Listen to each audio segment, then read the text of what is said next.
प्यारे बच्चों नमस्कार, कैसे हैं आप सभी। मैं हूं आपका दोस्त पवन मुरल और आप सभी का स्वागत करता हूं आपके अपने परिवार रेलवे अड्डा 24 पर। उम्मीद करता हूं कि आप सब बहुत अच्छे होंगे, फर्स्ट क्लास होंगे, ज़बरदस्त होंगे और मज़े में होंगे। साथियों, जैसा कि आप सभी को पता है कि आरआरबी ग्रुप डी का 2024 में पहली बार भर्ती आई थी। मतलब 2024 में कैलेंडर आया था रेलवे का, उसी में आरआरबी ग्रुप डी की पहली बार भर्ती आई थी। 32,400 के आसपास थी। वैकेंसी आने के बाद वो बहुत सारे उसमें डिस्प्यूट हुए।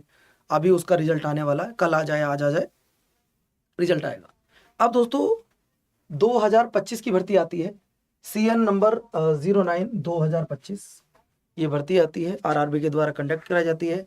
रेलवे हर साल अब अपना कैलेंडर जारी करती है, उसी में ये भर्ती होती है साथियों।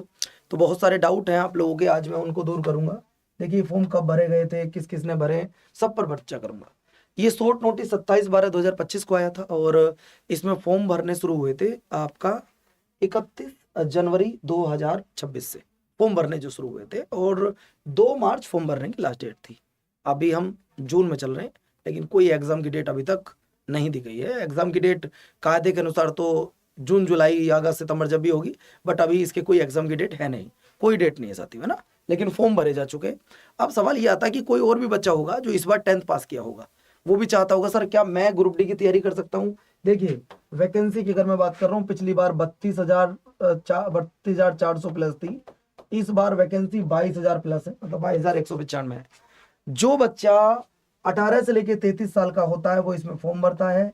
ओबीसी को 3 साल की छूट मिल जाती है और SC ST को 5 साल की छूट मिल जाती है। ये भी आप ध्यान से सुन लीजिएगा। इसके बाद बेसिक पे 18,000 रुपये होता है। और सबसे जरूरी बात आपको ये जाननी होगी, जो पिछले साल आपकी मैं बात करूं, ये वैकेंट सैलरी देखो। सबसे पहले फॉर्म कौन भरता है ग्रुप डी को लेकर, बहुत सारे डिस्प्यूट रहते हैं कि ग्रुप डी को फॉर्म कौन भरता है, ये आप मुझे बताइएगा। तो ग्रुप डी का जो फॉर्म भरा जाता है ना, जो भी बालक 10th पास हो वो सब ग्रुप डी का फॉर्म भरते हैं। ध्यान से सुनिएगा, अगर मैं ग्रुप डी के फॉर्म की बात कर रहा हूँ तो कौन फॉर्म भरेगा, कैंडिडेट विद 10th पास। अगर आप 10वीं पास हो तो आप फॉर्म भर सकते हो, सिर्फ 10वीं पास होने पर फॉर्म भर सकते हो। इसके बाद साथियों ITI अगर आप के पास है, जिस ट्रेड में आप फॉर्म भर रहे हो ITI है तुम्हारे पास तो फॉर्म भर सकते हैं। आपके पास 10वीं पास है सिर्फ तो भी फॉर्म, ITI है तो भी फॉर्म भर सकते हैं। नेशनल अप्रेंटिसशिप सर्टिफिकेट तुम्हारे पास अगर है तो भी आप फॉर्म भर सकते हो साथियों, है ना। अब सवाल ये आता है सर ये तो क्लियर हो गया, एज लिमिट क्या होती है। तो एज लिमिट जैसा मैंने आपको बताया था कि एज लिमिट तो 18 से लेके 33 साल होती है, लेकिन ओबीसी को 3 साल की छूट, SC ST को 5 साल की छूट, ये सब मिल जाती है। अब पेपर कब होगा, बच्चे परेशान हैं। मार्च में फॉर्म भरने की लास्ट डेट हो गई थी, 22,000 वैकेंसी हैं, लगभग करोड़ों बच्चों ने फॉर्म भरा होगा। अब हर एक बच्चा क्या कर रहा है, सर ये बताओ कि हमें तो फॉर्म की डेट, एग्जाम की डेट बताओ, एग्जाम कब होगा। पहले बेसिक इन्फॉर्मेशन आपको दे दो। होता क्या है, जब ग्रुप डी में आप फॉर्म भरते हो तो SC ST को छोड़कर, महिला कैंडिडेट को छोड़कर, EWS को छोड़ और आपका एक्स सर्विसमैन को छोड़कर फॉर्म भरने की फीस 500 रुपये देनी पड़ती है, 500 रुपये। लेकिन जब आप पेपर CBT 1 दे लेते हो, एक ही एग्जाम होता है, तो आपके 400 रुपये रिफंड कर दिए जाते हैं। आपके 400 रुपये साथियों ये रहा, 400 shall be the refunded in the due course। ठीक है, कि जब आपका पहला पेपर हो जाएगा उसके बाद आपको 400 रुपये रिफंड कर दिए जाएंगे। इसके बाद PWBD कैंडिडेट, महिला कैंडिडेट, ट्रांसजेंडर, एक्स सर्विसमैन और SC ST, उन सब के लिए साथियों 250 रुपये फीस होती है और उनके 250 के 250 रुपये ही आपको वापस कर दिया जाता है।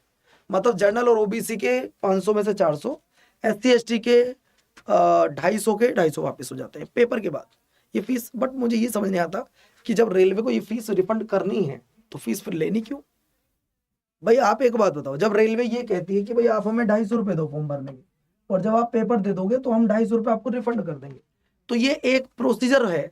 इस प्रोसीजर को आप डिले, कई बच्चों को वापस भी नहीं मिल पाता है क्योंकि हर बच्चे के पास अकाउंट नहीं है, तो वो साइबर कैफे वाले का ही नंबर दे रहा है, तो उसमें बच्चे का नुकसान है। फिर जब आपको रिफंड देनी है तो फिर फॉर्म फीस लेनी क्यों। सबसे पहले तो भर्तियों में फॉर्म फीस बंद होनी चाहिए जहां तक मुझे लगता है। दूसरा, इसके बाद सिलेक्शन का प्रोसीजर क्या है। अब यहां से आते हैं बच्चों, बात आपके मुद्दे की शुरू होती है, सिलेक्शन कैसे होता है। जो बच्चा 10th पास होता है, अगर आपने 10th तक अच्छे से पढ़ाई की है तो आप आराम से पहली बार में सिलेक्शन ले सकते हो। इसमें क्या क्या होता है, सबसे पहले आपका टेस्ट होता है। जब आप टेस्ट कर लेते हो तो आपका फिजिकल होता है जो बिल्कुल नॉर्मल होता है। अगर मैं फिजिकल की बात कर रहा हूँ तो फिजिकल इसका बिल्कुल नॉर्मल होता है। फिजिकल के बाद आपका मेडिकल एग्जामिनेशन होता है, मेडिकल एग्जामिनेशन के बाद आपका डॉक्यूमेंट वेरिफिकेशन होता है, और फिर आपका होता है फाइनल सिलेक्शन। इसमें एग्जाम सिर्फ एक होता है, ये भी आप याद रखिएगा। हाँ बिल्कुल मिल जाएगा भाई साहब, हिंदी इंग्लिश दोनों में बैच मिलेगा, प्रॉपर इंग्लिश में नहीं है। आपको बता दूं कि आपके वो सर इंग्लिश में पढ़ाओ या हिंदी में पढ़ाओ, नहीं बाईलैंग्वेज मिलता है हमारे यहाँ पर, क्योंकि 100 में से 99 बच्चे अगर इंग्लिश बोलते हैं, एक हिंदी बोलता है, तो हमारे लिए तो नुकसान है, एक क्यों छूटा। हम चाहते हैं कि सब बच्चे पढ़ें। तो सबसे पहले दोस्तों एक ही आपका एग्जाम होगा, सीबीटी एक ही होगा, कोई दूसरा पेपर इसमें नहीं होता है। अब इसका एग्जाम कब होगा, तो एग्जाम में पहले आपको बता चुका हूं कि एग्जाम कब का होगा, बहुत प्यार से आपको चीजें समझा रहा हूं आज। सर इसका एग्जाम होगा अगस्त या सितंबर, अगस्त या सितंबर में एग्जाम होने की संभावना है। ये टेंटेटिव डेट है जो मुझे यहाँ पर लग रहा है कि भाई यहाँ तक आपका एग्जाम हो सकता है, अगस्त या सितंबर में। अब सवाल आता है सिलेक्शन का प्रोसीजर आपने देख लिया, एग्जाम का पैटर्न क्या होता है। अगर मैं एग्जाम के पैटर्न की बात करूं तो एग्जाम में देखो ना तो हिंदी आती है ना इंग्लिश आती है। इस एग्जाम में ना तो हिंदी आती है और ना इंग्लिश आती है। फिर क्या आता है एग्जाम में, आपको बताना चाहूंगा साथियों, आपके एग्जाम में साइंस के 25 क्वेश्चन 25 नंबर, और 10th क्लास तक की इसमें साइंस पूछी जाती है। दूसरा मैथमेटिक्स के 25 क्वेश्चन, रीजनिंग के 30 क्वेश्चन, जीए के यहाँ पे 20 क्वेश्चन, मतलब कुल मिलाकर 100 क्वेश्चन होते हैं, 100 नंबर होते हैं, और ये पेपर आपको 90 मिनट में सोल्व करना होता है, 90 मिनट में सोल्व। अब ये बताओ क्या आप सारे बच्चों ने फॉर्म भरा है? आप सारे बच्चों ने फॉर्म भरा? अगर आप फ्री में तैयारी करना चाहते हो तो चैनल को सब्सक्राइब कर लो, मैं आपके लिए फ्री तैयारी करवाऊंगा। अगर आपको ये लगता है कि गुरुजी मुझे फ्री में तैयारी करनी है, तो आप लोग चैनल को सब्सक्राइब करके अपने पास रखो, मैं आपको फ्री पढ़ाऊंगा, चैनल को भी यहीं पर आपकी फ्री क्लास लूंगा, ठीक है। बहुत बढ़िया, अगले पॉइंट पर चलिए।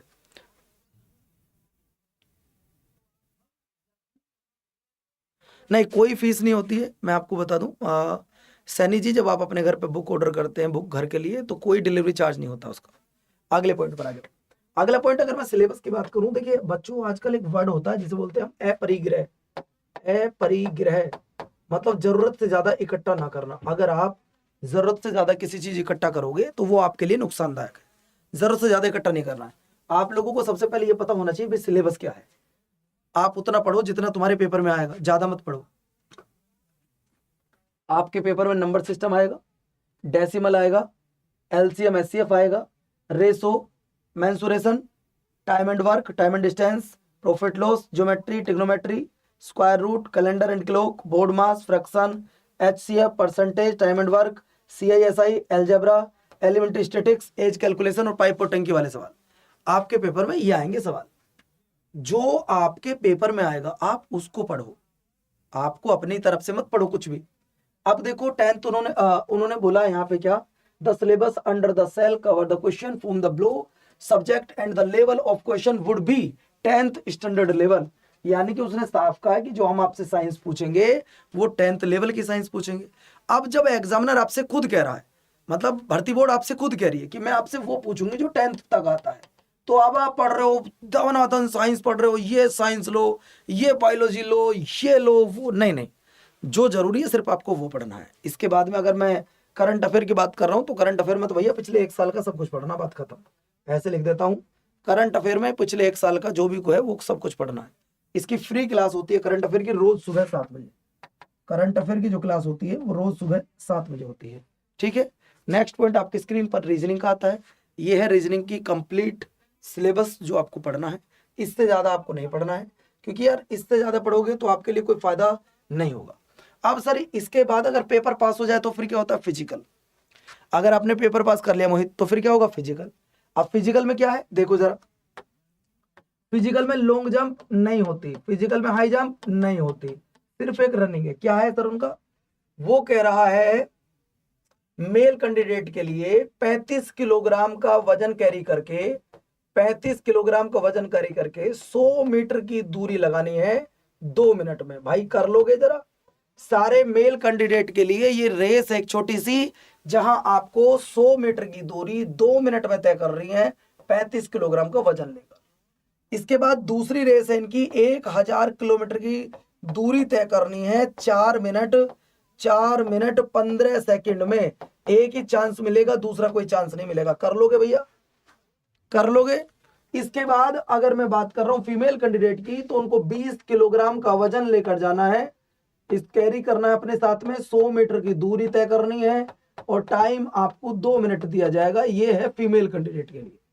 इसके बाद लड़कियों को 1 किलोमीटर की दौड़ लगानी है, जहां उनको 5 मिनट 40 सेकंड का टाइम दिया जाएगा, 5 मिनट 40 सेकंड का टाइम दिया जाएगा। तो भाई साहब सिर्फ ये है फिजिकल जो आपके सामने लिखा है। तो आप कर लोगे फिजिकल को, कर लोगे फिजिकल। अब तुम्हारा फिजिकल भी क्लियर हो गया। फिजिकल क्लियर होने के बाद में अब होगी आपकी डॉक्यूमेंट वेरिफिकेशन। और डॉक्यूमेंट वेरिफिकेशन भाई आपका फाइनल उसी टाइम पे होती है डॉक्यूमेंट वेरिफिकेशन जब आपका फिजिकल होता है। उसमें क्या क्या चाहिए तो वो आप लोगों को पता ही है क्या चाहिए क्या नहीं चाहिए। अब सवाल ये, नहीं वेट की कोई दिक्कत नहीं है। अब सवाल आता है इसकी तैयारी कैसे करें। जो पहली बार में एग्जाम पास करना चाहता है, जो पहली बार में एग्जाम पास करना चाहता है, पहली बार में सिलेक्शन लेना चाहता है, तो उसको क्या करना होगा, सबसे पहले basic to advance syllabus cover करना होगा। बेसिक टू एडवांस अपना सिलेबस कंप्लीट करना होगा। सबसे पहले बेसिक टू एडवांस सिलेबस करना होगा। Are you ready?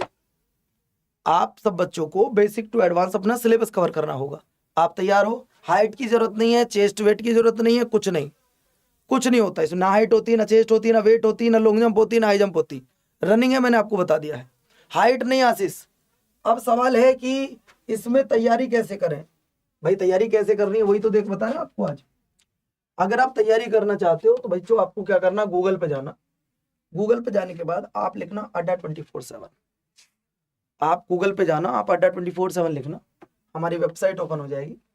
आप जैसी वेबसाइट ओपन करेंगे ऑल कोर्स आएगा। यहाँ पे ऑल कोर्स को सेलेक्ट करोगे तो यहाँ एसएससी रेलवे आपको दिख जाएगा। तो यहाँ रेलवे पर चले आना और जैसे ही आप आओगे ये रहा ग्रुप डी। जब आप ग्रुप डी पर आओगे बच्चों तो यहाँ ग्रुप डी का कोर्स आप स्क्रॉल करोगे थोड़ा सा नीचे तो ये आपको बैच मिल जाएगा। मेरे भाई एक मिनट में आपको दोबारा ओपन करके दिखाता हूँ। आप गूगल पे जाना, अड्डा 24/7 लिखना, हमारी वेबसाइट ओपन कर लेना। आप जैसे करोगे ऑल कोर्स आएगा, यहाँ रेलवे को सिलेक्ट कर लेना। जैसे ही सिलेक्ट करोगे तो यहाँ आपको रेलवे ग्रुप डी दिख जाए। इस रेलवे ग्रुप डी की अगर मैं बात करूं तो आप स्क्रॉल करके थोड़ा सा नीचे आना, व्यू ऑल टैब को ओपन कर लेना अगर आपको ना दिखे तो, बट कुछ दिक्कत है, टेक्निकल इशू है।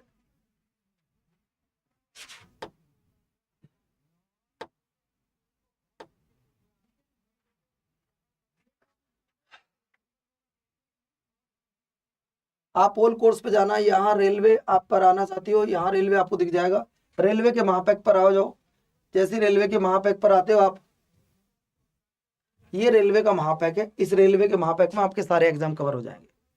इस रेलवे के एग्जाम में आपके सारे महापैक कवर हो जाएंगे। सर जी CAA के बारे में बताओ, चीफ कमर्शियल के बारे में, तो वह मैं अलग से बताऊंगा साथियों। अगर आप रेलवे का महापैक लेते हो तो सारे एग्जाम की तैयारी यहीं पर हो जाएगी। मोर ऑफर पे जाना, कूपन कोड लगाना Y367। देखो साथियों, आप रेलवे के किसी भी एग्जाम की तैयारी कर रहे हो, ALP NTPC, आपके सारे एग्जाम की तैयारी इस बैच से हो जाएगी। कूपन कोड लगा लेना Y367। ये रेलवे का महापैक है। रेलवे के महापैक की तैयारी आपको यहाँ मिल जाएगी। 16 महीने के लिए बैच मिलेगा, 980 रुपये में बैच मिल जाएगा। ठीक है जी, नमस्कार, धन्यवाद, जय हिंद साथियों।